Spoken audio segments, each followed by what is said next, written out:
All right, and we're live. Welcome. Adam, thanks for joining me. Appreciate Happy to it. be on. Yeah, good to see you again. Unfortunately, I won't see you at the pub. Aw. Yeah, I have prior plans. Unfortunately, it's actually the third game in a row that I've missed at the pub. I've just been pretty busy on the weekends, but looking forward to talking about this game with you. How we start a lot of this, and I know you well a little bit, but how we start these types of shows is going to like how you became a fan. I know we've discussed, but for everyone else that's listening, how did you become a Newcastle fan? My journey started a lot earlier than a lot of people. My grandparents had friends who were Geordies, and their first time over to England was about almost 25 years ago. And it was right at the height of the Entertainers, and I was playing soccer at the time, but I wasn't really watching it, outside of like the occasional Fire game. The World Cup was at the time. So, trying to watch soccer at the time was really hard to do. Yeah.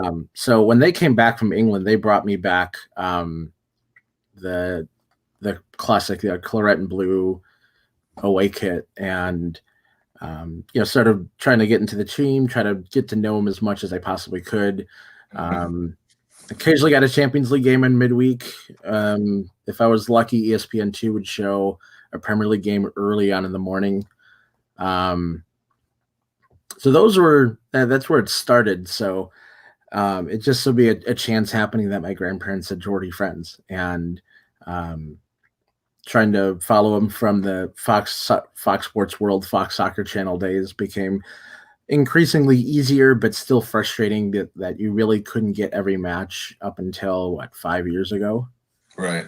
So at that point, I realized that, about 5.5 years ago, my girlfriend at the time, now my wife, said, "You're driving me nuts when you wake up in the morning to watch matches." So I started reaching out on Facebook to existing groups, but there wasn't anything really dedicated to Chicago. I knew there had to be Newcastle fans here, but I just said, "Hey, is anybody in Chicago that wants to meet up for a match?" So a few did. A few that didn't respond to that post just so happened to be there, and we just said, let's try and find others and bring them all together as a group. Gotcha. Yeah, and how has that group grown? Like, where did you start off with? How many guys do you guys bring to the pub now? How has that transformed over time? It's kind of ebbed and flowed with the success of the club. It's been routine, usually around 15 or 20 people on a good week, but usually around 10, maybe 12 on an average week. Mm-hmm. With how things have been with Steve Bruce, and we'll get into this more later, there's just been a little bit more apathy towards meeting up and even watching the matches, period. Like, people that I routinely watch matches with, discuss matches with, have been like, I'll watch the match if I'm available, versus I am, revolving my weekend around watching the match. Yeah, Thomas had I don't know if you can see the comments on your screen at all. I cannot. Okay. Yeah. Some guests can, some can't. I'm not really quite sure, but Thomas Lonergan, who's on the chat, says, if West Ham fans are long-suffering, Newcastle fans are even more so. Like you were just talking about a bit. So yeah, let's move into the club a little bit. I know that we spoke, I think we had you on the OTL podcast either right before the season or right as the season started. I think it was right before. I think it was right before too. Yeah, I think so.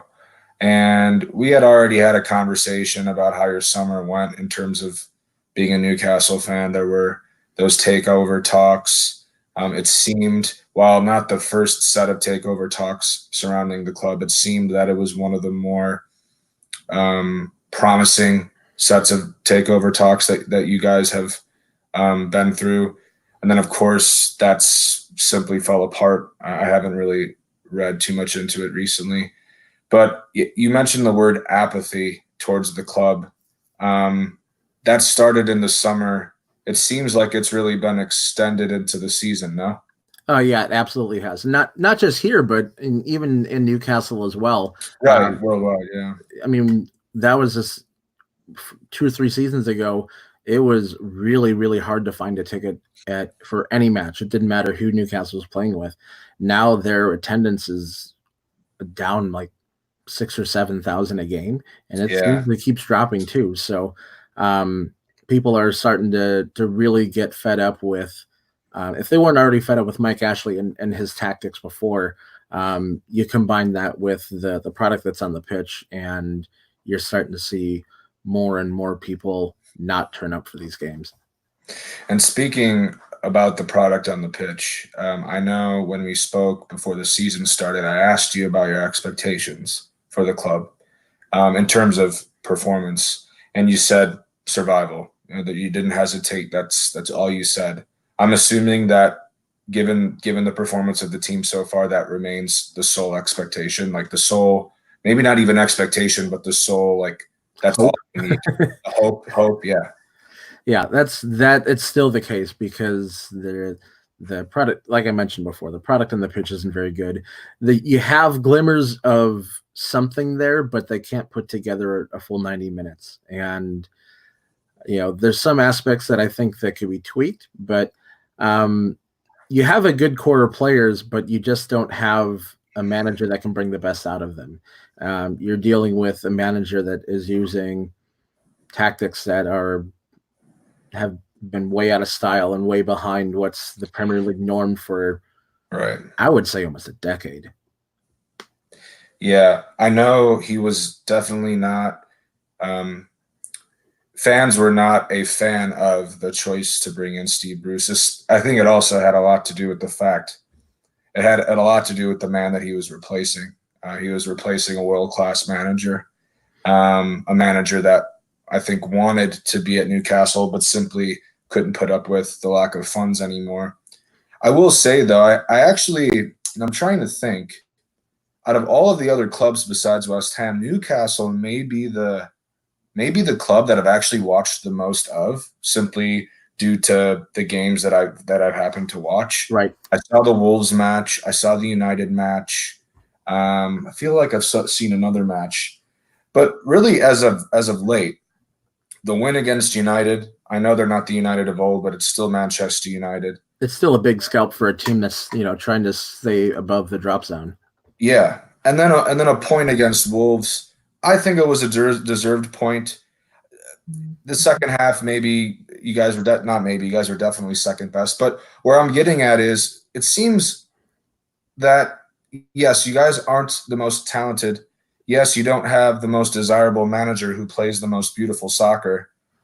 But I don't know. From my point of view, and again, it's a very outside point of view, it seems like the players are playing hard for Steve Bruce. They're giving they're giving effort on the pitch, and they have gotten some good results. You guys aren't going to challenge for Europe, but I don't know. It seems like if you can play like this consistently enough, you guys should be okay. What do you think? Yeah, you possess a good point. I think they have the desire, they have the talent to stay up. I think that they're like one or two small tweaks away from maybe propelling from trying to just barely survive above relegation zone to propelling to maybe 15th or 16th. And I'm looking. I just was able to click over and see the live comments, and Thomas Lonergan, he hits the nail on the head where the appointment of Steve Bruce has all the hallmarks of a chairman looking for a yes man as a manager, someone who won't kick up a fuss at lack of transfer funds. I'm going to elaborate on that a little bit. I think the biggest reason that Rafa Benitez left Newcastle United, it wasn't the fact that he didn't have transfer funds to spend. He was able to get Miguel Almiron for, what was at that point a club record. They've been able to spend money since, and on Joe Ellington for nearly £40 million. They got St. Maximin. They brought in Kraft, a left back that they desperately needed. They've got who else? The point is they spent money, but the problem with the current setup at the club is that they didn't want to allow Rafa Benitez to be Rafa Benitez. They wanted him to coach and bring the best out of the players that were given to him, but they didn't want to give him the control that he wanted in order to bring the players in that he wanted. In fact, I think one of the breaking points for this relationship between, I wouldn't call it the breaking point, but the straw that broke the camel's back was very much Joelinton. For £40 million, Rafa clearly didn't rate him and didn't want to bring him in. But when you look at the reports about this transfer, there were talks of bringing him in since February. So you know that there's a lot of tension behind the scenes when the club's trying to bring in a forward behind a manager's back, with the assumption that they have no intention of re-signing him. So essentially what you're saying is that Rafa Benitez was not allowed to basically pick the players that he thought would best fit his style of soccer. No, I don't think so. He a lot of times what has happened in the past under the Mike Ashley era is he's put a certain criteria of age of player, low, buy low, sell high type setup. He's broken that mold a few times, and he's had to fight a few times and Rafa had to fight that mold a few times to break it. So when he's not able to spend the money where he wants to, or has to put up a big fight to do it, that's where he just kept getting fed up. And as you saw the season go on last year, he was getting more and more fed up. And then he kind of just, I didn't really see the point where he broke, but he seemed, I don't know. He seemed a little bit distant at the end of the season. I was at our last game of the season at Fulham, and he was very thankful for the fans as always, but he just seemed a little bit more aloof or laid back, aloof or not really. Do you think the writing was on the wall? I think so. When he left for the summer, he'd said, everybody, I'll see you in July, but I think that was a bit optimistic of him, in my opinion. Yeah, maybe it wasn't quite set in stone yet. Maybe he was still hopeful, maybe putting that out of the press to say, listen, Mike Ashley, I want to be here. But he wasn't going to back down from what he thought he deserved. And he is a world-class manager. He has managed at, some of the top clubs in the world, and he's won trophies as well. Yep. So, yeah, it's a shame for you guys to really have a manager like that and to just not do anything to hold on to him. But before we move on, like I mentioned before we started, I like to bring out these facts that are related to the fixture at hand. So I have 6. I'll do 3 now and 3 later. So first fact. So West Ham won both of the meetings in the Premier League between them and Newcastle last season. The last time, though, that West Ham actually won 3 in a row in this fixture, you had to actually go back to the last millennium. March of 1999 was the 3rd win in a row in that fixture. So it must have been over the 97, 98, and 98, 99 seasons. Mm-hmm. So yet to win 3 in a row versus you guys this millennium. Newcastle have lost 3 out of the last 4 Premier League away games at West Ham. I think you guys beat us 2 years ago, 3-2 at the London Stadium. Yep. But yeah, you guys have lost 3 out of the last 4, and you guys actually haven't scored in any of those defeats. So when you score, you don't lose. When you don't score, you lose. That formula makes sense. And then actually, this is a West Ham focused stat. West Ham have actually dropped the most points from winning positions than any team this season. It's a similar trend. I believe I don't think we dropped the most points at the end of last season, but it was one of the most points from winning positions. So we dropped 9 points from winning positions We've actually opened the scoring in our last 2 home games, but we drew one and lost one. And the last time that West Ham actually failed to win 3 consecutive home games in the top flight, having scored the first goal, you actually have to go back to August of 1995. Wow. So scoring and scoring first, it's not rocket science, but it looks like it's going to be big in this fixture. Let's now focus on the team at hand. I want to talk about first the big man at the top, Joelinton. You mentioned him earlier. You mentioned that that transfer wasn't you said it was the straw that broke the camel's back. There was obviously a lot that went into it to get Rafa Benitez out of there, but it was sort of the cherry on top. Yeah. You guys haven't scored a lot of goals. I don't believe you've scored multiple goals this season in a Premier League game. Yeah. Has the lack of goal scoring been the most frustrating and negative part of the team so far? I think it's not so much the lack of scoring. It goes a little bit deeper than that. I think it's the lack of scoring chances. Okay. This is a team that you've got.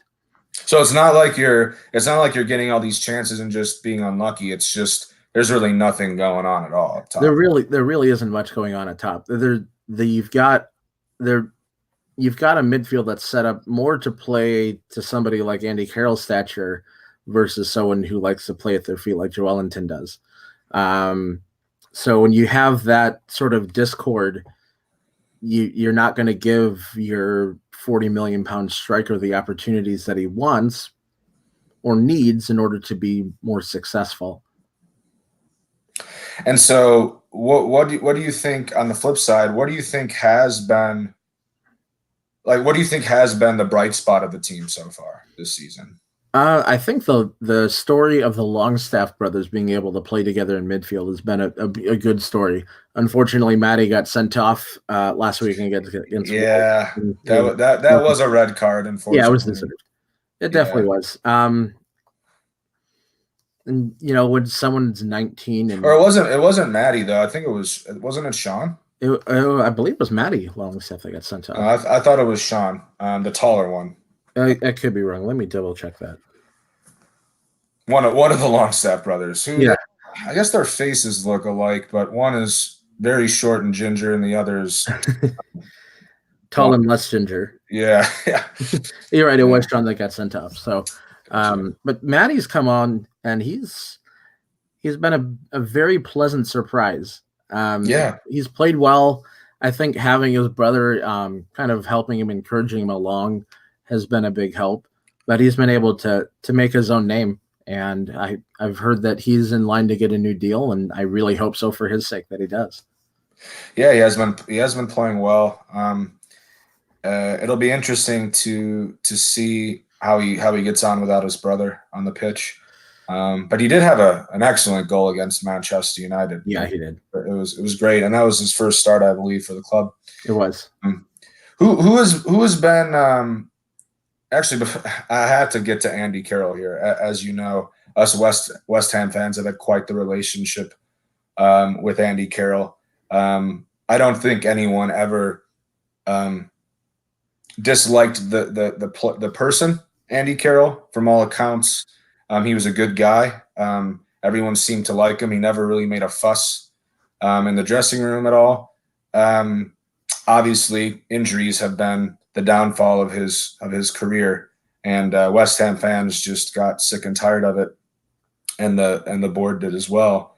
How has Andy gotten along? I actually haven't been following his career. I know he hasn't been playing all that much. Is he hurt? Has he done well while he has played? What are your thoughts of him so far? I think he's only had one or two, basically cameo appearances. Okay. He was slow to get up to fitness to start the season. I don't think he was. Makes sense. Yeah, exactly. He was still trying to get back to match fitness up until, I would say, the end of September.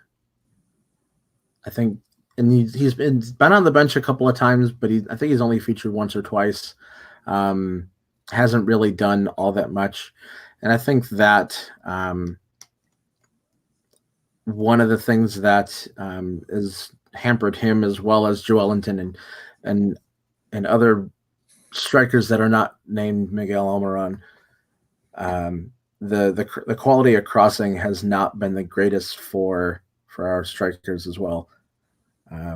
You've got great talent in Atsu and Saint Maximin and Richie. Richie's been hurt for a little while. He's been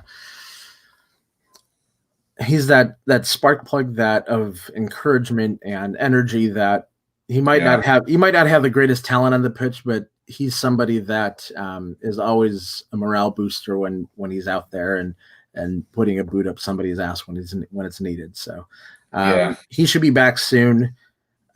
He won't be back for this match, right? I don't think so. I think he's close, but I don't think he'll be quite there. Same with Florian Lejeune, our center back.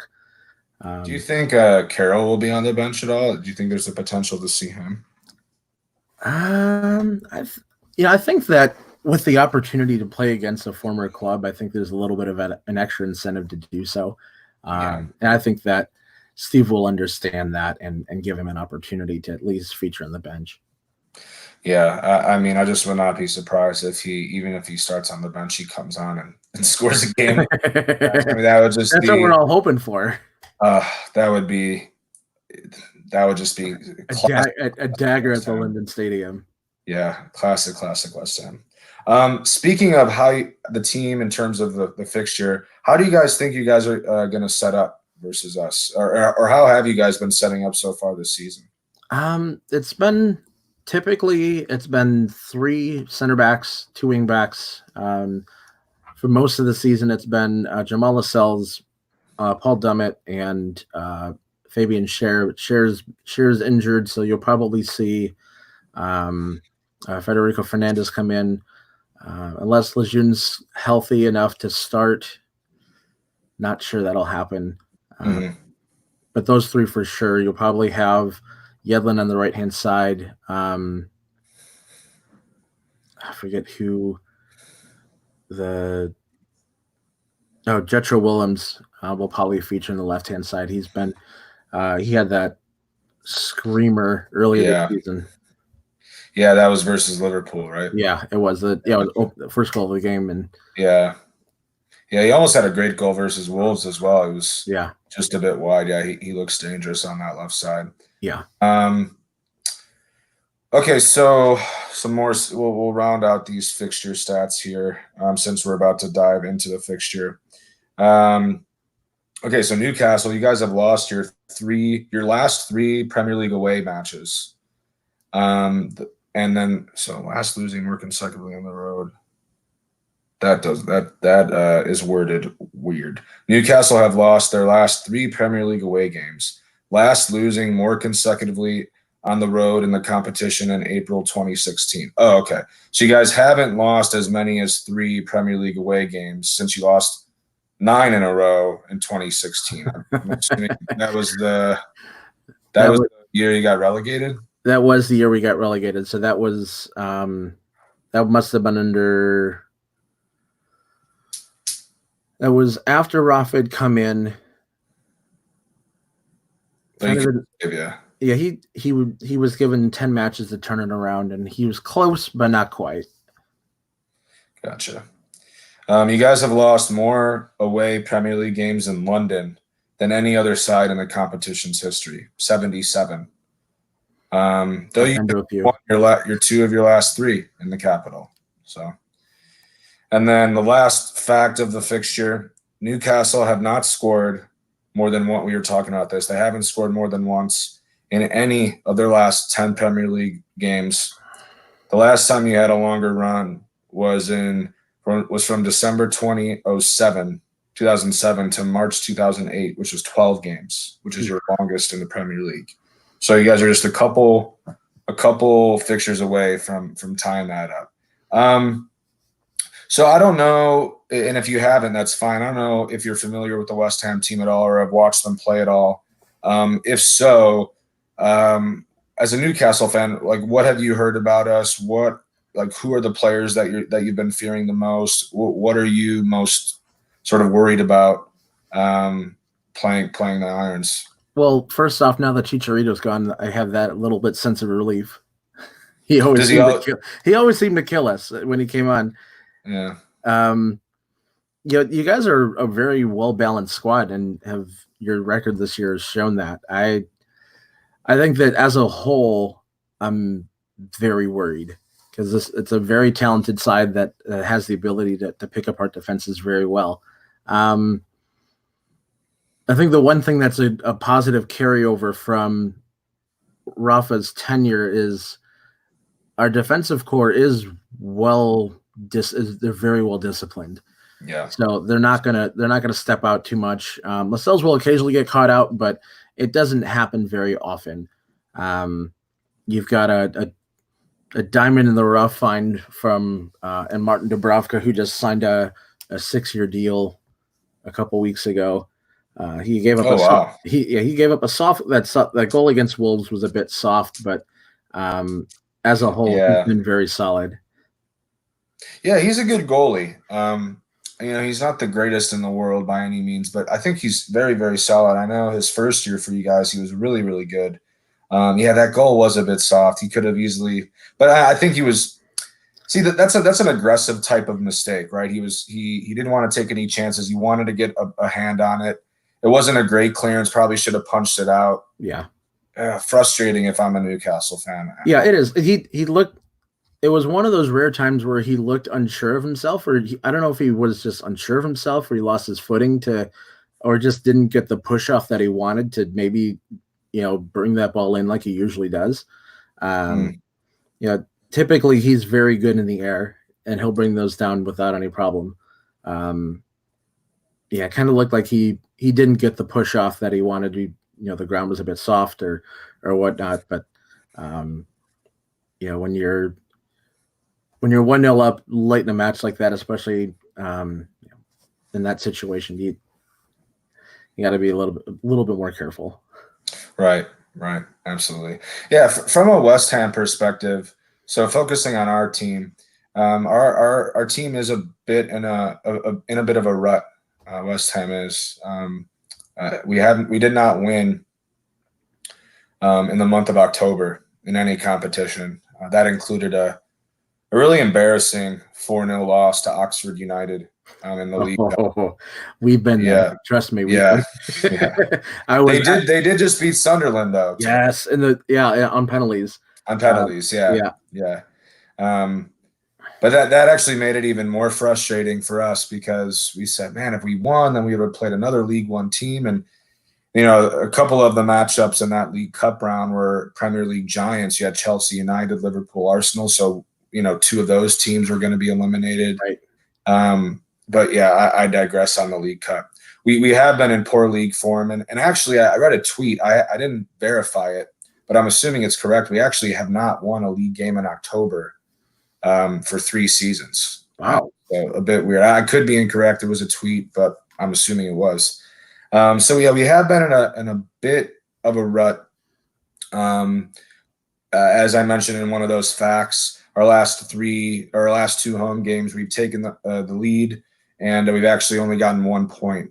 And that's versus teams such as Sheffield United and Palace, who aren't playing awful this year, but at the same time, West Ham have spent the money and have grown to the point where us fans expect us to hold on for the 3 points in those types of fixtures. We dropped who I thought was our best player in the first few matches of the season. Manuel Lanzini was dropped for Robert Snodgrass, who actually scored the goal versus Sheffield. And we've had a couple of other inconsistent players. Our left backs have been yo-yoing in the position. Neither one really cementing their place either due to performance or injury. Sebastian Aller, our £45 million signing, who I think has been playing all right. Similar to what you said with Joelinton, he hasn't really been getting service in the box consistently enough. He's put up top as a lone striker, and I don't think that's the best formation for him. So and I think the most important thing for you guys that you'd love to hear is that we're actually back to our old ways, struggling to keep clean sheets. We've I believe in 4 of our last 5 matches, we've given up multiple goals. And the last match where we only gave up 1, I think, ended that little streak of 3 or 4 matches in a row. and that's coming off a September where we gave up got 3 clean sheets. So not really sure where our defense is going. It's trending in the wrong direction, which for you, hopefully, will result in a goal. Hopefully for us, it won't. How some of those goals come? Have you guys been more of a possession team, or trying to sit back, or how have you guys been approaching a general trend in terms of approaching your opponents? Yeah, so lately we've been playing, like, if you look at our last four fixtures, we've been playing teams such as Bournemouth, Palace, Sheffield United. We did play Everton away, but really the first 3 I mentioned, those are teams where you expect to have more possession if you're us, coming from our point of view. Sorry, Neil said a comment about October. You have to go back to the 2016-17 season to find in October when the team managed to win a game. So yeah, it's been 3 seasons ago was the last time we won a game in October. But yeah, to answer your question, Adam, we have been on the front foot. We have had more of the ball, and especially versus Palace and Sheffield United, or especially versus Palace, we had more chances, and we just have not been able to put them away. Palace is a game we certainly should have won.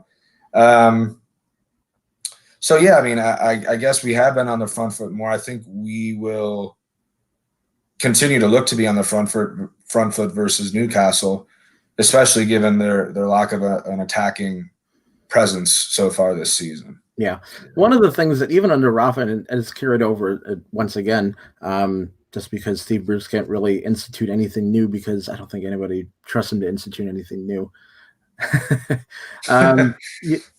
They're very good at sitting back and playing very disciplined team defense and then breaking out. You've got a lot of, and now we finally have the speed to do it. I mean, before it was, before the only speed you really had were DeAndre Yedlin or Christian Atsu.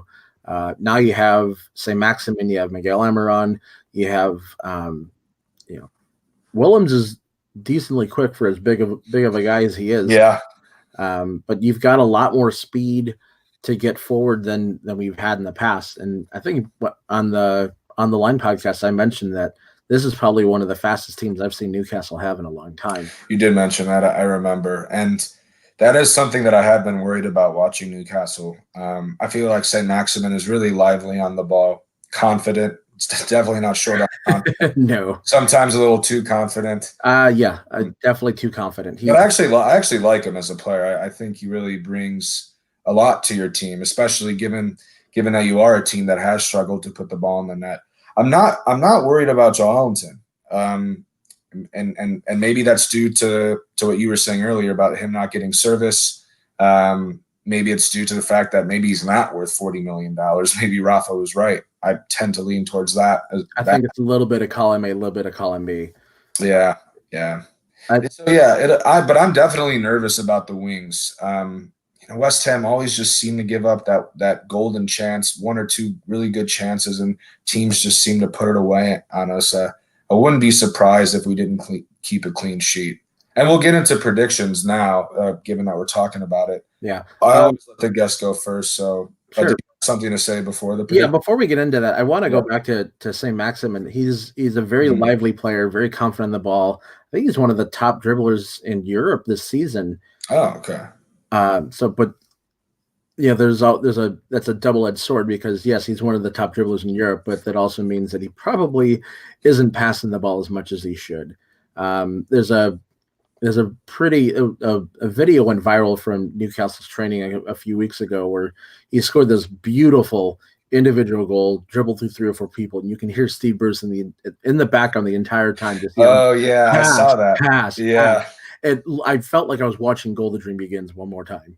Because it was like Santiago Muñoz all over again. And it was a great goal. Oh, it was a beautiful goal, but then Bruce stopped right at the last second, right before he shot it. He shut up, and because he realized, oh shit, he actually may have scored. I did see that. That was funny. Yeah, but I think Bruce was right. He definitely needs to work on his passing in the final third, because all he really does is he'll he'll maybe make a move on one or two defenders. He'll get stuck, and his only option is to go backwards or try to force a move along the end line. Those have been his only two options, really. I think if he releases the ball and looks for a pass earlier versus looking for the dribble, I think he can be a lot more dangerous than he already is. Yeah, I mean, I from what I've seen of him, I agree with everything you mentioned. Hopefully, he doesn't really pass the ball that much on Saturday and gets stuck in some situations for our sake. Going into the prediction, what have you predicted for us? This is always a tough one because Newcastle's been playing better against teams that are much higher on the table from them. When teams start getting closer and closer to them in the table, they seem to either not care as much or just don't bring their A game, or they're just not fully up for it, and they don't play their best. I have a feeling that we're probably not going to have very much possession. I would say 25, maybe 30% at best. Now, this is West Ham you're talking about. This is Newcastle I'm talking about. But if they can pip a goal and hold on, maybe a 1-0 win, maybe get a late one to cement it. But losing share might be a problem. Fernandez is decent. But if Lejeune's not back, I have a feeling this will be I have a feeling it'll be a 1-1 match, maybe 2-1 either way.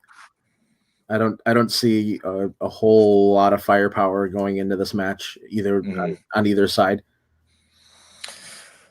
Yeah. So what's the final prediction? Sorry, double scores there. I would say I have a feeling it'll probably be 2-1 West Ham. 2-1 West Ham. Okay. Yeah, that's interesting. I agree that, we're definitely not going to see a barn burner. I think your defense is solid. I think our defense is solid as well. Although it has, like I said, we've been trending a little bit in the wrong direction, but I do think that we have a good few center backs, and our fullbacks have been okay. I think it's a fixture that, Newcastle have gotten some results as of late. And I just think Newcastle's a team that, I don't think you guys are that good of a team. You guys are going to be battling, for your lives. And I just think, getting those results against those teams at home, it really helped that you were, there at St. James. But I think, away from home, I think it's going to be even harder for you guys to score. I think you guys will find it even more difficult to do so. And it's just, after you've gotten those couple results versus teams that are better than you, I think you're due for a loss, to be honest. Now, it is West Ham. However, I think West Ham and Pellegrini will right the ship. Like I said, we have been in a bit of a rut. But I do think we will right the ship and win this match.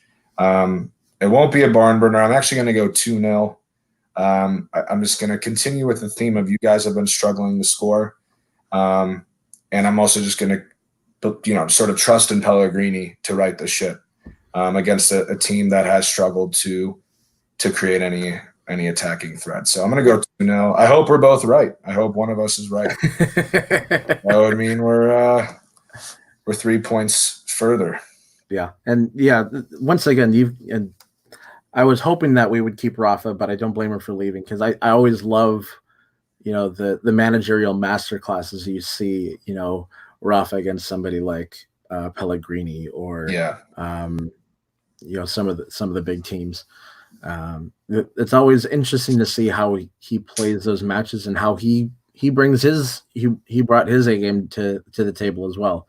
I think Steve Bruce is going to be way out of depth in this match. I'm hoping that the players can read the game decently and pull off, and at least a point. I'd love it to see 3, but I really don't have the expectation that'll happen. Gotcha. Well, again, like I said, hopefully one of us are right. And but good luck on Saturday. Thank you. Sorry, I won't be able to see you at the pub. It's all good. But yeah, again, and thank you for joining us on Fixture Focus, Adam. I'm happy to do it. Yeah. Stay on the line. I'll end the broadcast now, but Okay. stay on, we'll chat. Thanks for watching, everybody. Come on, you Irons.